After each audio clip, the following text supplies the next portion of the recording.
That uncomfortable intersection of sports and politics will take center stage again tonight.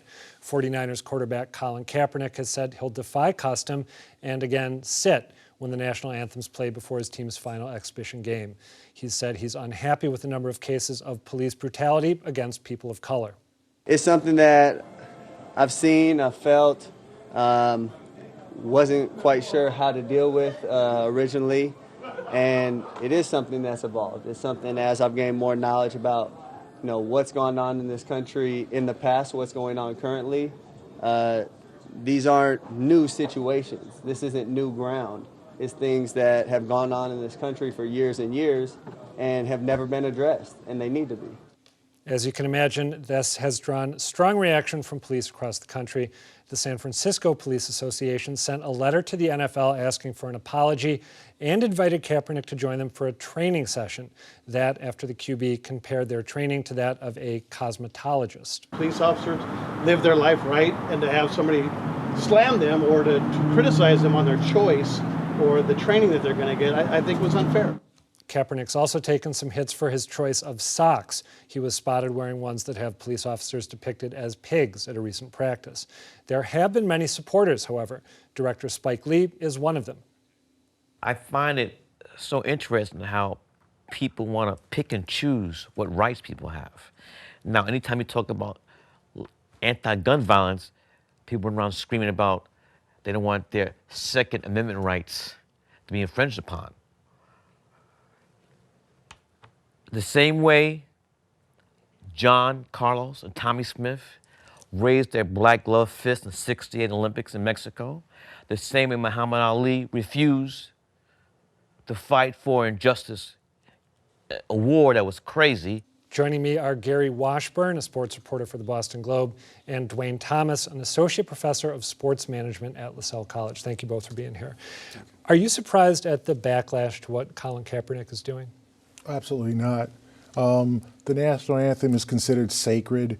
The fact that he's a black man who's decided not to stand up for it is a semblance for them of a lot of people of disrespect for the country, for the anthem, for something that's sacred. So no, I'm hardly surprised at the backlash he's received. I don't necessarily agree with it, but I'm not surprised. Dwayne, what about you? It's not a surprise to me. It's not a surprise. It's different from what people perceive as the national anthem and the flag being sacred.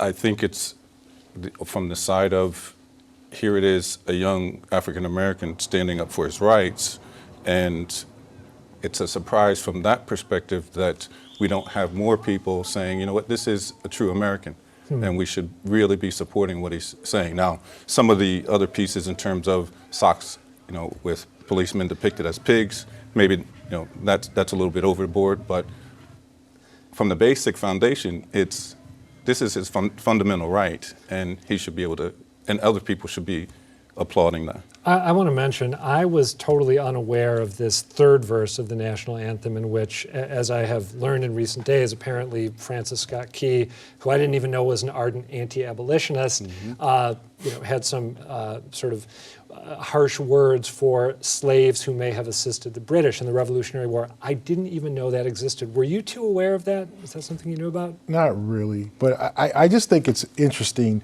that we've suddenly become so dedicated to the national anthem, where I cover sporting events. There's plenty of people at TD Garden who do not stand up. They sip their beers.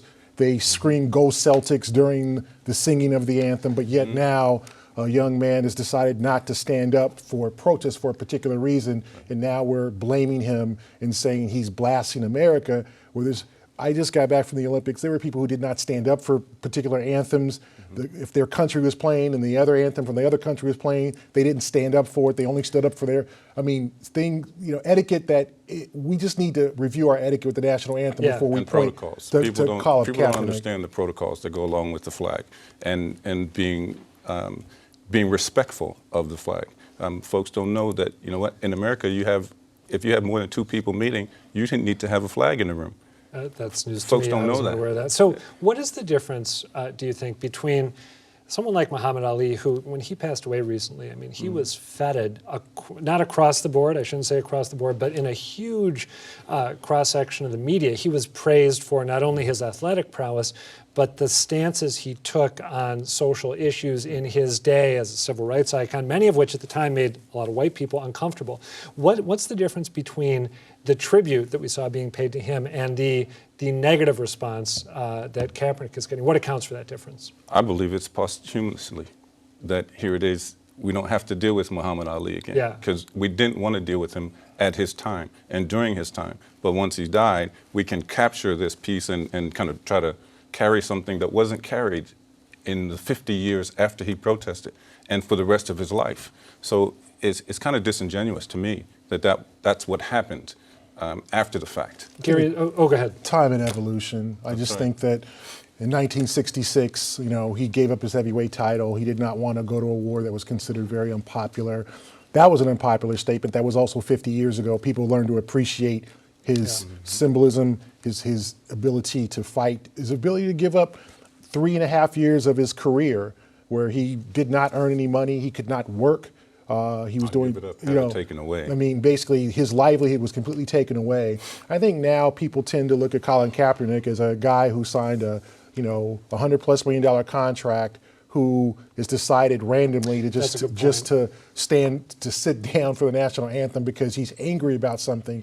I think there's better ways he could relay his message, but I don't disrespect or disagree with his opinions and thoughts. Is there also go ahead, sorry. And we shouldn't think that because he's a person of privilege that he gives up his rights to be able to still be an American, and then more than that, to be an African American, and to be able to stand for some points that most other people aren't standing for and don't have the platform that he has. So, is the negative response that he's gotten in part also a function of this being football, which has its own special culture? I mean, I'm thinking back to a couple years ago when LeBron James and Kyrie Irving wore "I Can't Breathe" T-shirts after Eric Garner was killed by police in New York State.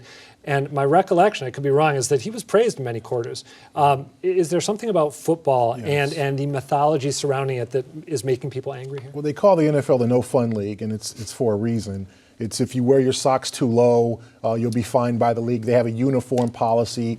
There was years ago where a coach wanted to wear a suit on the sideline like the old days, and the NFL said no because it doesn't have the logo of their sponsor on it. These are things that the NFL kind of reveals that they essentially are different from the NBA, different from Major League Baseball. Very tightly controlled. Yes, it's a system, and he has walked away from that system. Unfortunately, we have to leave it there. I wish we had another 25 minutes. Dwayne Thomas, Gary Washburn, thank you both. Thank you. thank you.